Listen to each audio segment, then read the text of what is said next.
Now, here we go, everybody. Post-credits thing, spoiler warning. We're going to talk about some spoilers that we enjoyed in the film, mostly surrounding deaths of characters. As it is a slasher film, death As is it the is. only spoiler in the movie besides Yes. the true ending, which is, spoilers, everyone dies. It's a coin flip as to whether everyone dies or one person lives in a slasher movie. This film was very Lovecraftian in that sense. Especially with the end where they kind of do the asylum trick. Where they trick you into, okay, she's at first, like you said, that cut that was really cool, where she's in, like, that hospital room, and then the wall gets dirtier, and then she's in the basement. I felt like that was a really good cut where, like, when I first saw it, I was like, oh, this must be a continuity error because this is a B movie. And then it zoomed out, and I was like, oh, shit, this is actually a really, really good shot. I've actually seen this shot in many AAA movies where, like, they mildly change something in the background that you would almost not notice. Like, in this case, the wall becomes a dirty brick wall. Yeah. And they zoom out and shows she's actually in the basement of the house with the ghost. I thought that was fantastic because the scene starts off It was with her. very straight out of Evil Dead in many respects. Because the scene starts off with her in, like, an actual insane asylum. In a room locked up, a padded room, no less, chained to the bed. Yeah. And it, like, cuts to, like, this thing and it starts zooming out of her face and shows, like, a dirty wall and zooms out even further and shows she's in the basement all along, I guess. Or she's about to be killed in the basement. Either way, ghost shenanigans. It's cool. Exactly. And then, on top of that, we got to talk about, real quickly, the car chain death. Yes. Before we go into that, actually, I want to talk about, there were, 6 deaths? We're going to disinclude hers because she didn't die on screen. Yeah, and then we have Jerry's death. So there's Jerry. With the detective who fell down the stairs. There's Jerry. Fell down the stairs. There's Car with the chain. There is girl drinking bleach, which we have to talk about that scene because that scene's actually pretty well done almost. I'm going to say. Surprisingly, yeah. Surprisingly well done. I have a little bit of constructive criticism, but that could just be me, specifically like what we talked about when the movie happened. Yeah. We had a lot of thoughts when the movie was happening. Yeah. There's D. Wayne. Wayne. That's 4. What are we missing? There was the guy brain with the splatter at the beginning. Brain splatter at the beginning. We had also guy with the glasses who Wasn't that the car? Oh, right, that was the car. Wow, I'm spacing out. Are we missing any? There's 5 memorable deaths in this movie. Okay. Do you want to do this in chronological, or do you want us to... Just sort of as we think of it. Let's go chronological, because I actually remember the order almost. Okay. 1, brain splatter. The brain splatter was shocking and surprising. That's one of my favorite things in the film. It started off with a bang. Fantastic. I really liked it. My only complaint is the weird jump scare splashed in right before it happened, showing it happening, which I understand what they're going for. Really cool. A little weird. But then it happened and I'm like, oh shit, that's what's happening in those jump scares, because if you watch it, you'll see there's a lot of micro cuts where they splice in the scene of the brains getting blown out. Yeah. And then in retrospect, really cool. I feel like they kind of hung around for maybe... I was going to say the intro did go on a little too long, where you almost forgot it was an intro. And then when the head explodes and you realize that's kind of still the intro, you go, oh, that works. That's true, and that's really cool. And the intro did go on for a little bit too long, and while this constructive criticism, which I'm about to throw out, will not fix that problem by much, my main complaint about that scene is the jump scares lasted slightly too long. They should be like a couple of frames tops. Like, it should happen similar to how Fight Club splices in a penis every so often. Whether you realize or not that happens, or in Invader Zim they splice in a picture of Gurr covered in blood every so often. There were moments that the splices worked.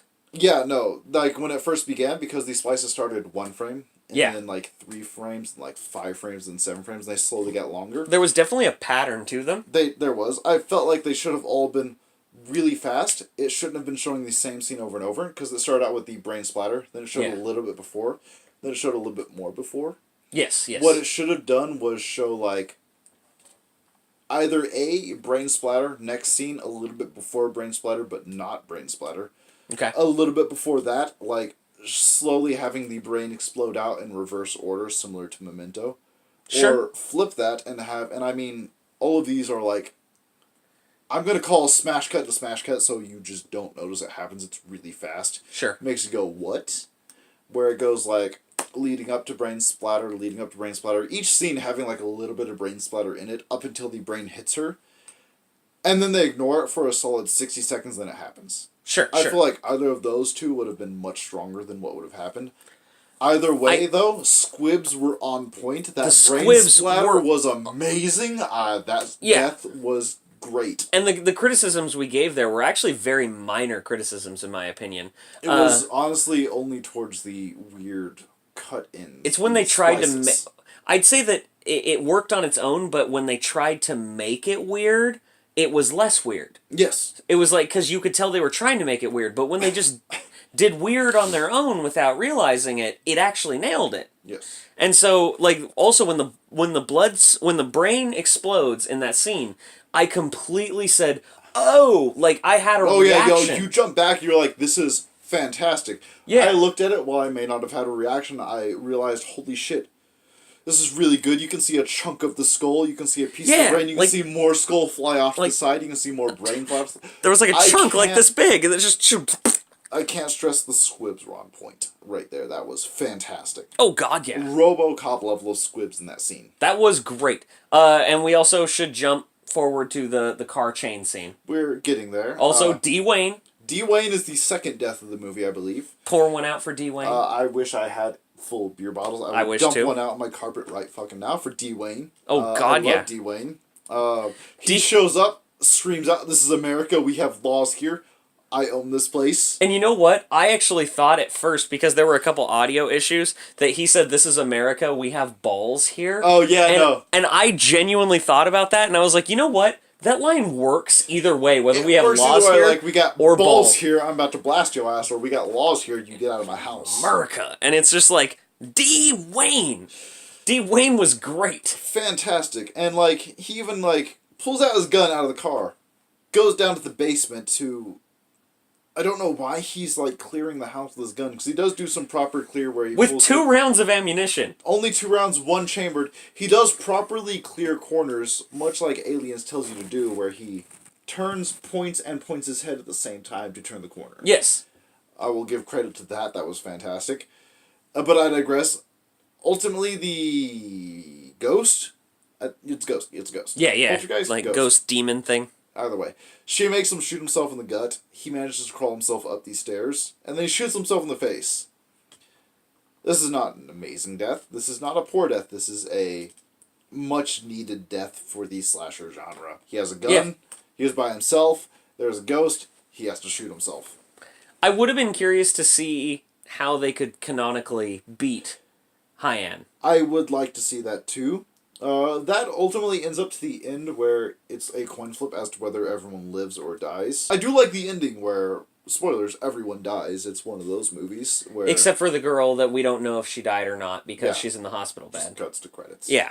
Which is a good ending for a horror movie. It's Lovecraftian. It's very 80s. And slasher. Lovecraftian. It's both. Yeah. Honestly, which I guess 80s was actually very Lovecraftian, even though they never called out to it. Yeah.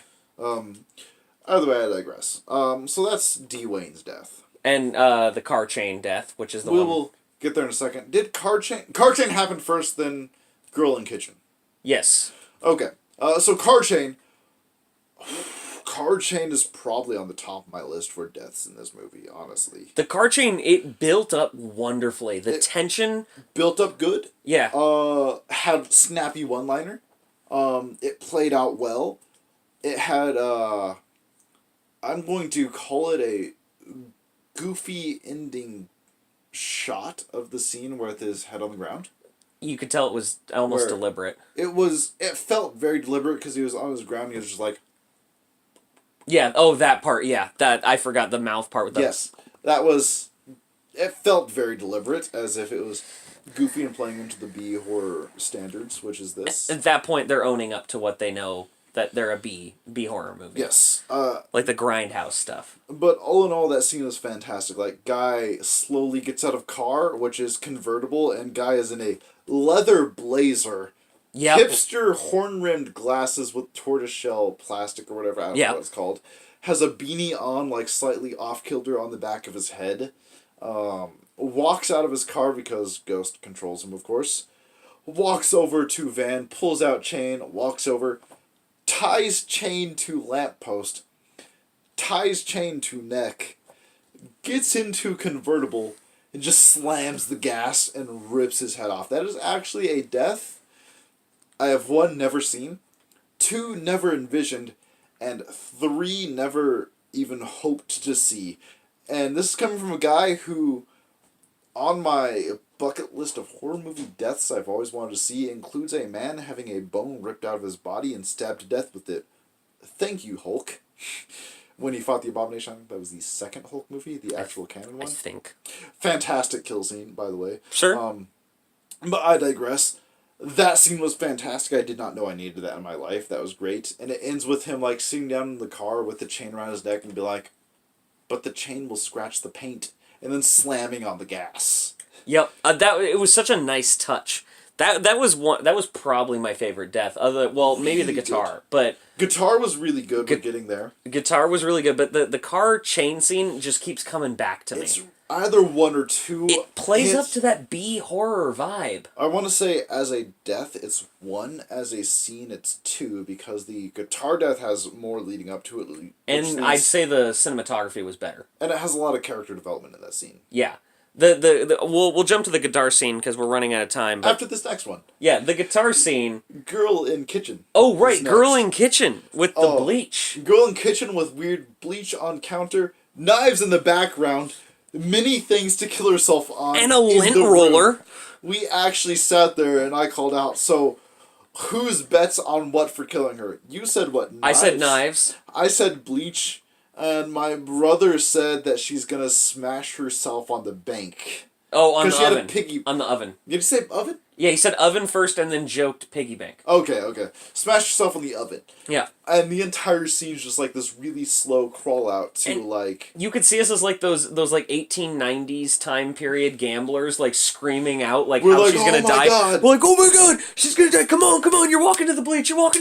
Name of dog in second place, win the dog races. Or whatever. I don't gamble on dogs. I don't know how this works. I don't even know if that's legal anymore. I think it is, maybe. I think it's... Horse races are definitely legal. Oh yeah, of course they're legal. I digress. So the scene ultimately ends with her, like, walking over to the bleach and drinking it. And my only constructive criticism is to, and I hate to use the phrase, subvert expectations. Walk over to the knife rack, grab the knife, and then maybe pretend like you're going to kill yourself as in, like, move the knife up, but then, like, hold it down to your side and walk over and grab the bleach.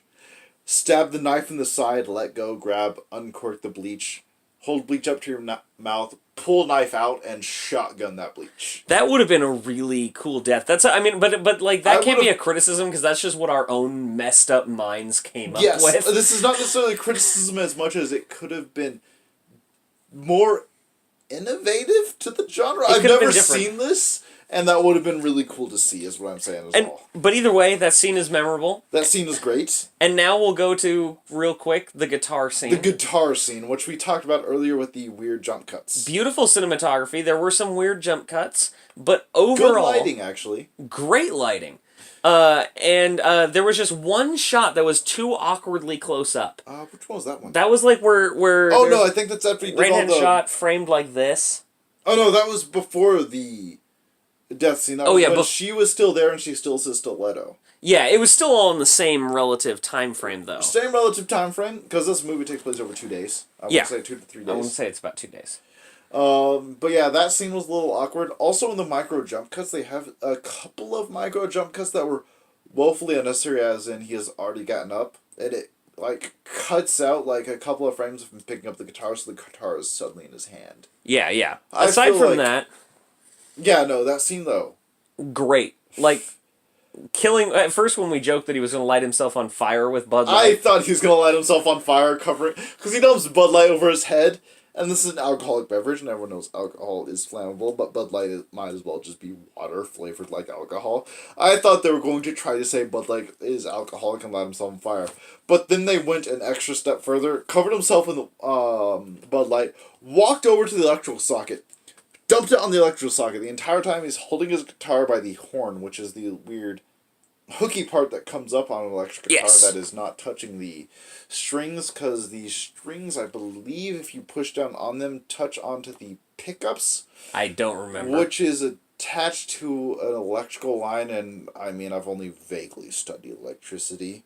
I don't know if that carries the voltage. Either way, I digress. He grabs, after he dumps it onto the wall outlet, creating a short circuit, he holds up the guitar, takes his other hand, and just grabs the strings, grabs his hand, and slams them on the pickups or whatever to just create a circuit and finish it and just fry himself because he's covered in water already. Honestly, creative freaking death. And very creative, very great. I loved that. It was, no, I don't want to use the word powerful, but it was so dynamic. Just him getting fried, then obviously the dry ice in the back of his throat as the smoke's coming out. It just all had the right effect for me for a B horror film. So I'm going to use the word innovative on the chain scene. This scene I will not use innovative, because I've honestly probably seen it in another movie, I'm not sure. But not done to this effect where it's not necessarily innovative, but very little done. But then this one is done very, very well. Sure.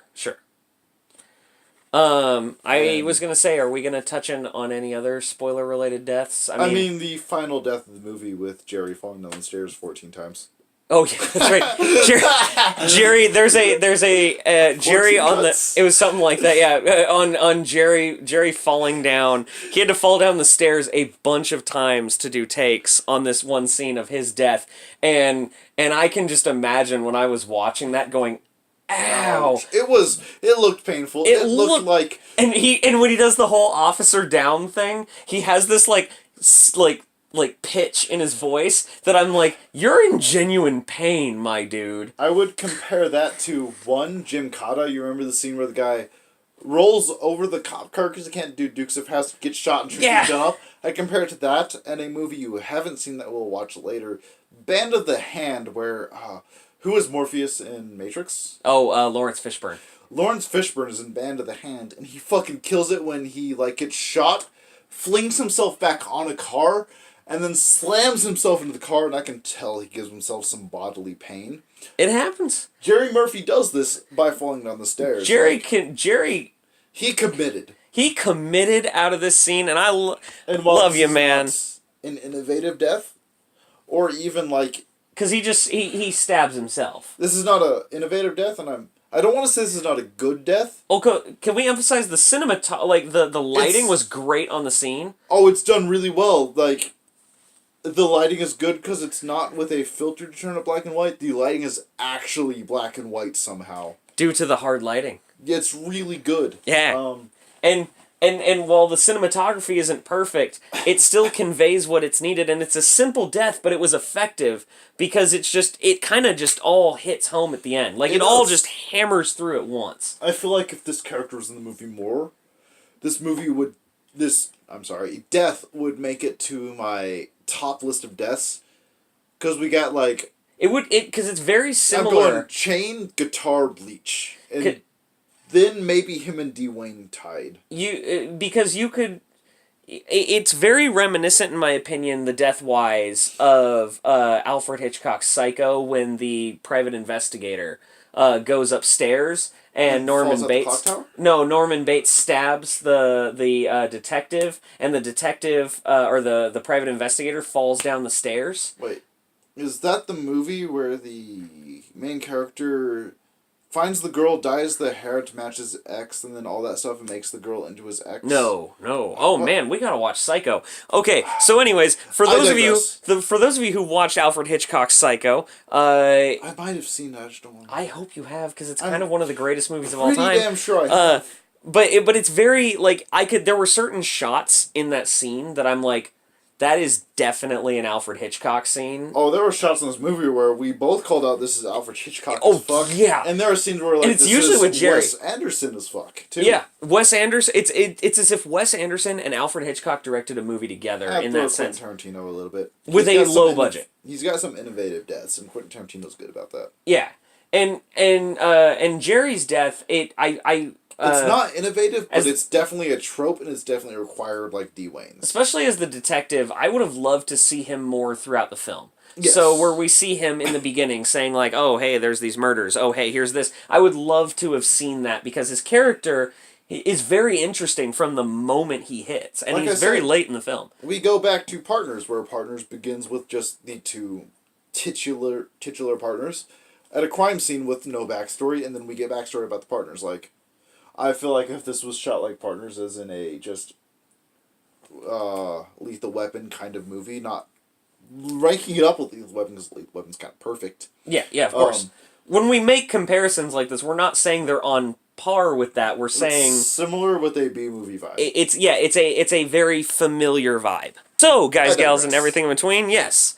What did you guys think of American Terror? If you've watched it, it's on Amazon Prime right now. As American Terror, don't confuse it with the other ones, American Terror Story or An American Terror. Yes. So, American Terror, it's a Terry Spears production. So, I recommend getting a group of friends together, having some drinks, and if you're into it and it's legal in your area, doing the little bit of the smoky, little bit of the drinky. Reefers. The reefers. So I recommend all of that kind of business, watching it with a group, having a blast. Do it. And if this film hopefully picks up some traction, maybe it'll get into a local screening and we can do like those kinds of fun screenings. Who knows what could happen with this film? So I'm just happy to see it on Prime. It's so fun. I've been waiting yeah, a while. We've been waiting a while. I'm surprised it's on Prime. It's I a thought I would blast. have to track this movie down. It's a blast. I strongly recommend you have a good time with it with your friends. So until next time, love you guys.